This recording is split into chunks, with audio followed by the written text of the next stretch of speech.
So yo, what's up guys? Welcome to my YouTube channel again, Aksyo TV guys. Ito guys, napakaganda talaga nito guys. Ito talaga ang history at hindi pa naman tapos yung karera, kahit baguhan pa lang to. Pero ito pala, bago pumasok sa NBA, ito pala napakalupit talaga ito. Ito si Luka Doncic guys.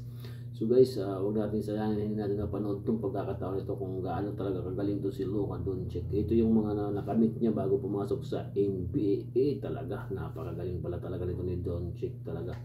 Ibang klase pala to si Luka Doncic talaga.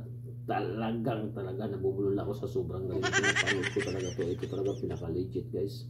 So guys, huwag natin patagalin to. At tika lang nga pala, ito lang talaga ang importanteng sasabihin ko. Maraming salamat nga pala sa mga nag-subscribe sa channel natin.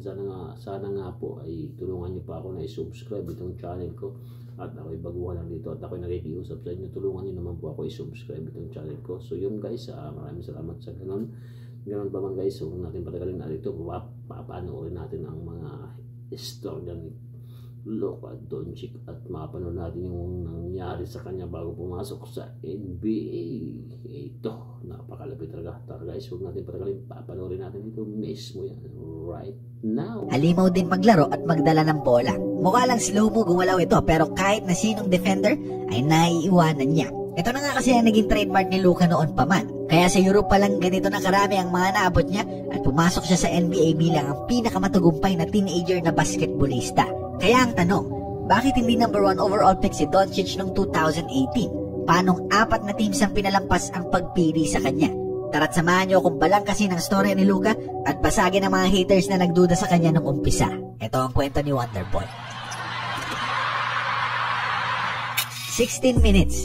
Ganyan lang kahaba ang nilaro ni Luka sa unang basketball game niya. He was 8 years old that time pero nilabas kaagad siya ng coach niya simple dahil hindi makasabay ang ibang bata sa kanya. Ganoon kalupit si Luka noon pa man. Kaya nilagay siya sa team na ang mga kabracket niya ay 12 years old. Pero kahit dito, siya pa rin ang naging go-to guy nila. Bata pa lang, standout na talaga itong si Luka.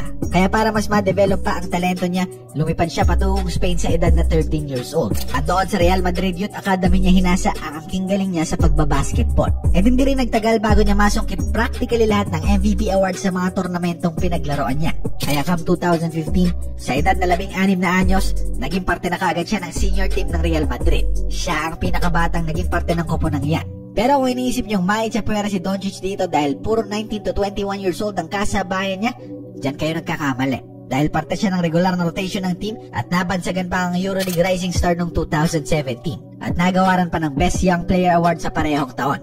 Pero yung mga yan ay warm-up pa lang ni Luka.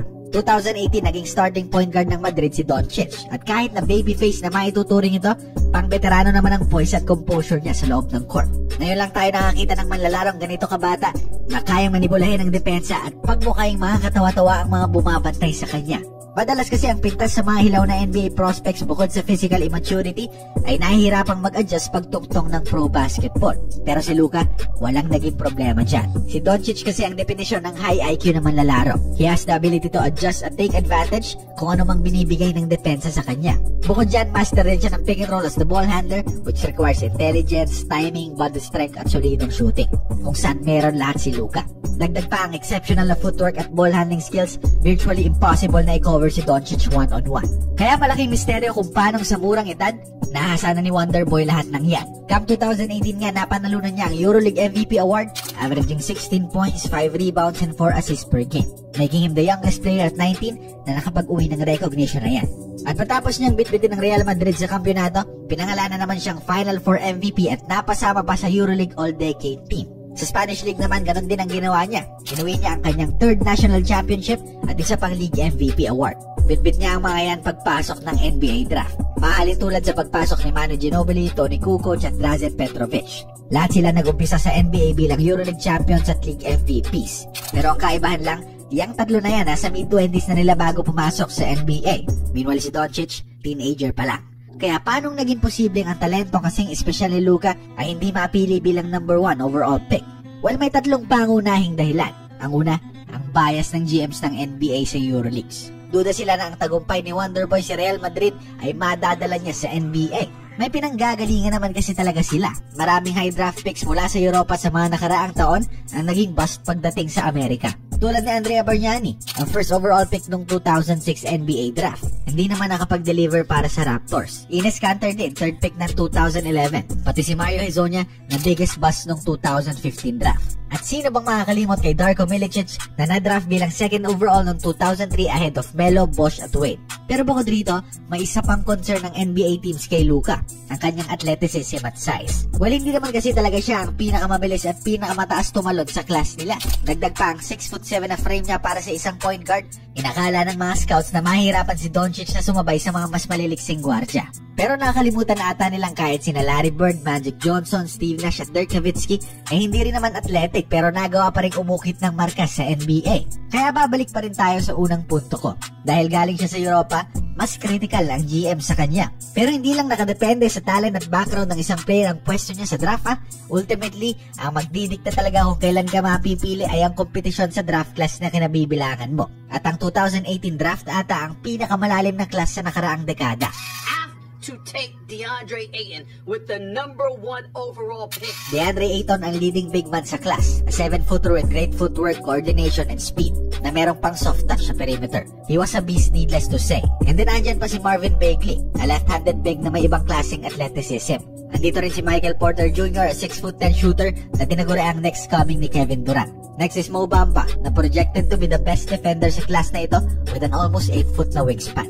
And speaking of defense, Jaren Jackson Jr. ay present din sa draft na ito, which promises to be a good combo big na kayang dumipensa at dissenting floor spacer. At syempre, kailangan nating banggitin si Trae Young na nanguna sa NCAA sa points and assists kaya he was projected to be inside the top 3 picks. At bukod sa mga nabanggit, nandito rin si Shai Gilgeous-Alexander, Jalen Brunson, Mikael and Miles Bridges at Robert Williams. Ito ang patunay na siksik ang draft class na ito.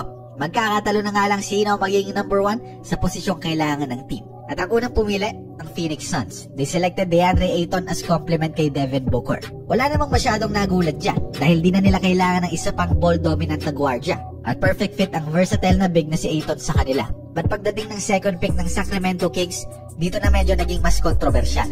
Ang GM ng Kings noon ay si Vlade Divac, isang Serbian big man na personal na kilala si Luka at ang kanyang pamilya. Nagkaroon din siya ng stint sa EuroLeague kaya naiintindihan niya ang posisyon kung nasan si Doncic ngayon. Hindi athletic pero mataas ang basketball IQ. Kaya naman nagulat ang lahat ng piliin ng Kings si Marvin Bagley. Lalo na si De'Aaron Fox na ang pinili nila nung nakaraang taon.